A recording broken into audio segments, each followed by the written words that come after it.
بسم اللہ الرحمن الرحیم۔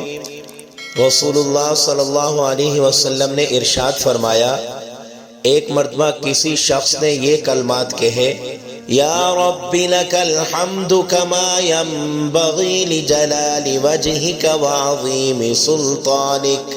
اے اللہ، تیری ایسی حمد کرنا چاہتا ہوں کہ وہ شایان شان ہو، تیرے نظارے کے جلال کے، تیری پر عظمت سلطنت کے۔ فرشتے گھبرا گئے کہ اس کا اجر کتنا لکھیں۔ بالآخر انہوں نے اللہ تعالیٰ سے عرض کیا کہ آپ کے بندے نے ایسے کلمات کہے ہیں جس کا اجر و ثواب کے بارے میں ہم نہیں جانتے۔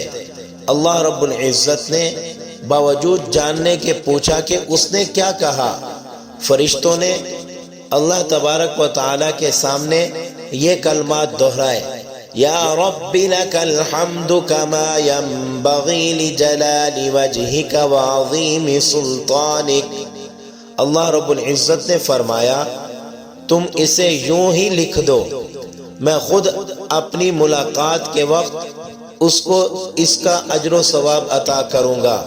تو میرے بھائیوں، یہ الفاظ بڑے قیمتی الفاظ ہیں اور آسان الفاظ ہیں۔ اللہ رب العزت کی ان الفاظ کے اندر توحید ہے۔ دعا سے پہلے یہ الفاظ لازمی پڑھیں۔ اللہ رب العزت بہت زیادہ خوش ہوں گے کہ دیکھیں میرا بندہ میری کس طرح کی حمد بیان کر رہا ہے، میری کس طرح کی تعریف کر رہا ہے۔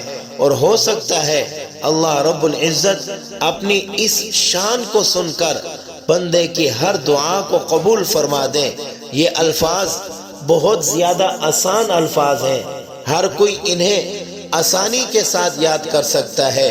ہمیں اٹھتے بیٹھتے چلتے پھرتے ہر دعا کے اندر ان الفاظ کو کہنا چاہیے، یا رب لک الحمد کما ینبغی لجلال وجہک وعظیم سلطانک۔